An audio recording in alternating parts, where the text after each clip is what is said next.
Hello दोस्तों, कैसे हैं आप सब और कैसी चल रही है आपकी पढ़ाई। यूनिट 3 लेक्चर 11 कवर करने वाले हैं हम। ये सभी वीडियोस पूरी प्लेलिस्ट को बहुत अच्छे से देखिए। इस सब्जेक्ट को आपको कहीं भी और से कुछ भी पढ़ने की जरूरत नहीं पड़ेगी। Gender in modern world, anti apartheid, unit 3 lecture 11। There is a dedicated channel also for all the CBCS and NEP students of English Honours Delhi University, जहाँ पर आपको एग्जाम्स के आसपास काफ़ी टिप्स मिलती रहती हैं, वीडियोस के अपडेट्स मिलते रहते हैं और बहुत सी इंपॉर्टेंट इंफॉर्मेशन जो कि आपके एग्जाम्स में काम आएंगी। तो इस ग्रुप को भी ज़रूर ज्वाइन करिए। इसका लिंक भी मैं आपको डिस्क्रिप्शन में प्रोवाइड कर दूंगी। चैनल को लाइक, शेयर, सब्सक्राइब ज़रूर करिए। अब बात करते हैं पीडीएफ्स की, जिसके थ्रू आप बहुत अच्छी प्रिपरेशन कर सकते हैं। पीडीएफ चैनल अगर आप ज्वाइन कर सकते हैं, करते हैं, तो आपको प्रॉपरली सभी टॉपिक्स बहुत ही सिंप्लीफाइड लैंग्वेज में मिलेंगे। थोड़ा सा टफ और थोड़ा सा लेंदी, थोड़ा सा वास्ट सब्जेक्ट है ये। इसकी प्रिपरेशन बहुत ही थरो होना बहुत जरूरी है। साथ ही साथ मैं आपको पीडीएफ चैनल पर इम्पोर्टेंट क्वेश्चंस भी करवाऊंगी, तो आपकी 3 लेयर्स प्रिपरेशन हो जाएगी अब बहुत ही आराम से, बहुत ही प्यार से। तो फर्स्ट लेयर क्या रहेगी? ये वीडियोस। सेकेंड लेयर रहेगी इम्पोर्टेंट टॉपिक्स फ्रॉम पीडीएफ और थर्ड लेयर रहेगी important questions on this channel. तो इस तरीके से आपकी प्रिपरेशन हो जाएगी। सेल्फ प्रिपरेशन आप अपने आप में अपने टाइम के हिसाब से प्रिपेयर कर सकते हैं खुद को। मॉडर्न यूरोपियन ड्रामा के लिए ऑलरेडी पीडीएफ अवेलेबल है और लिटरेचर एंड डिसेबिलिटी के लिए भी। जिसने भी ये तीनों पीडीएफ्स ऑप्ट की हैं, लिटरेचर एंड डिसेबिलिटी की, मॉडर्न यूरोपियन ड्रामा की और जेंडर की, काफी अच्छे फीडबैक्स आ रहे हैं और सबकी प्रिपरेशन बहुत अच्छी चल रही है। आप भी ज्वाइन कर सकते हैं, आपकी भी प्रिपरेशन बहुत स्मूथ हो सकती है। तो आज की वीडियो में हम जानेंगे कि एंटी अपार्थाइड मूवमेंट्स जो हुई थी उनका क्या इम्पैक्ट रहा और उनकी क्या स्ट्रैटेजीज थी। हम कह सकते हैं कि एंटी अपार्थाइड मूवमेंट जो था अपने तरीके का एक इकलौता मूवमेंट था, first successful global social movement of 20th century. और इसका एम क्या था? साउथ अफ्रीका से अपार्थाइड रिजीम को डिसमेंटल करना। और दो स्ट्रैटेजीज अपनाई गई थी इसके लिए। Internal resistance by the South Africans ने खुद अपने प्लेस में रेजिस्टेंस किया और इंटरनेशनल ऑर्गेनाइजेशंस का एक्सटर्नल प्रेशर। यही दो रीजंस रहे जिनकी वजह से अपार्थाइड को हटाया जा सका। तो इंटरनल रेजिस्टेंस की अगर हम बात करें तो 1950 से 1960s तक था इंटरनल रेजिस्टेंस, जिसमें कि ब्लैक साउथ अफ्रीकन्स ने पार्टिसिपेट किया था through 2 organisations, ANC and SACP। ANC African national Congress and SACP south African communist parties. तो ये दोनों पार्टीज के नाम, इनके फुल फॉर्म ये आपको याद रखने हैं और देखते हैं इन दोनों पार्टीज की क्या स्ट्रैटेजीज, क्या टेक्टिक्स रही थी। नॉन वायलेंट स्ट्राइक्स किया करते थे, वायलेंस को इन्वॉल्व ना करने की पूरी कोशिश किया करते थे। सिविल डिसोबीडियंस, वो भी नॉन वायलेंट तरीके में कि हम अथॉरिटीज की बात नहीं मानेंगे, बट स्लोली एंड स्टेडली जब गवर्नमेंट की तरफ से वायलेंस हुआ तो these strategies also got converted into armed struggle and it was supported by the African Union and neighboring states। तो धीरे धीरे आसपास के सब लोगों ने, सब स्टेट्स ने, सब यूनियंस ने जाना कि जो हो रहा है गलत हो रहा है। पिछले वीडियो में मैंने आपको बताया ही था कि अगर हम कलर के बेस पर किसी भी तरीके की डिस्क्रिमिनेशन करते हैं तो वो गलत ही है।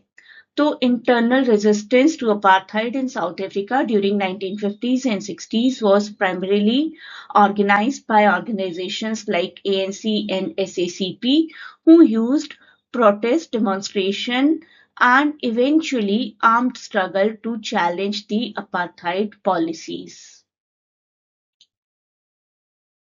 अब देखते हैं कि ये रेजिस्टेंस कैसे बढ़ रहा था और 80s तक आते आते इस रेजिस्टेंस का क्या हुआ।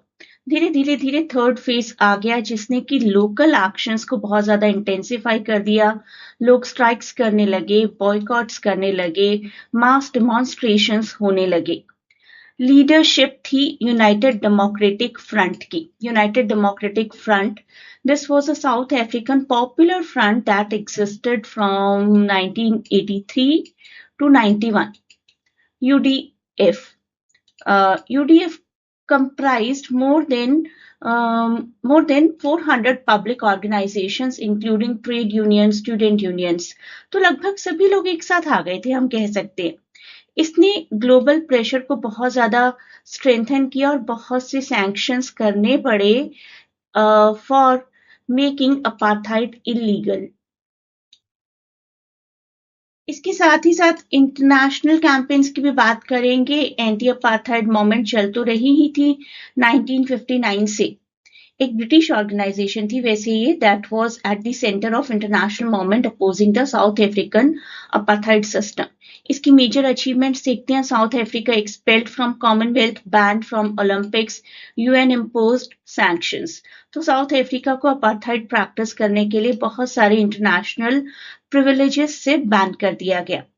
Avoiding south African oranges in UK shop, देखिए एक सिंबॉलिक बायकॉट कितना अच्छा है कि साउथ अफ्रीकन एप्पल्स को यूके की शॉप्स में ही एंट्री नहीं मिलेगी। तो इंटरनेशनल लेवल पर अगर आपका बॉयकॉट कर दिया जाए तो धीरे धीरे धीरे आपको अंडर प्रेशर वो सब चीजें करनी ही पड़ती हैं जो सब लोग चाह रहे हैं। जैसे पुराने टाइम पर गांव में हुआ करता था ना, हुक्का पानी बंद कर दिया जाना। अगर कोई पर्सन कुछ मान नहीं रहा है तो हुक्का पानी बंद कर दिया जाए। तो यही हुआ था लगभग कि साउथ अफ्रीका में बहुत सारे बैन्स लगा दिए गए इंटरनेशनल लेवल के। इस एएएम की लेगेसी क्या रही वो हम देखते हैं, मतलब कि आज तक भी क्या इम्पैक्ट चलता आ रहा है इसका। It helped and apartheid completely and set a benchmark you can say for global human rights campaigns। जिस तरीके से शुरुआत के फेमिनिज्म ने बाद के फेमिनिज्म को इम्पैक्ट किया, उसी तरीके से शुरुआत के एक कलर रिलेटेड प्रोटेस्ट ने किसी भी तरीके के प्रोटेस्ट को बाद में इम्पैक्ट किया। कहीं भी दुनिया में किसी भी तरीके की कोई भी पार्शियलिटी हो रही है, दैट कैन बी अपोज्ड। अगर यहाँ पर आपको विक्ट्री मिल सकती है तो आगे भी मिलेगी। Inspired activism around the world।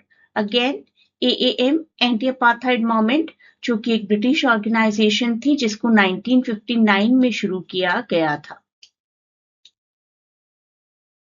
Mandela जी के मेंशन के बिना एंटी अपार्थाइड मूवमेंट्स अधूरे हैं। Nelson Mandela south African anti apartheid बहुत ही पॉपुलर रेवोल्यूशनरी थे, फर्स्ट ब्लैक प्रेसिडेंट थे। उन्होंने 27 साल जेल में बिताए रेशियल सेग्रीगेशन को अपोज करते हुए पीस, रिकॉन्सिलेशन, डेमोक्रेसी सबको प्रमोट किया। बहुत से इंटरनेशनल मूवमेंट्स को प्रोपगेट किया, इंस्पायर किया और इन्हीं सब की वजह से उन्हें 1993 का नोबेल प्राइज भी मिला। अब एक क्वेश्चन देखते हैं। How did the anti-apartheid movement contribute to the end of apartheid in South Africa? It played a key role in ending apartheid by combining internal resistance with international pressure। South Africa में कुछ group थे, ANC, UDF and many more, जिन्होंने protest किया, strike की, global support भी मिला, बहुत सारे सैंक्शंस मिले, बहुत सारे बॉयकॉट्स हुए। ऑरेंज का बॉयकॉट यहाँ पर आप मेंशन कर दीजिए, इंटरेस्टिंग लगेगा।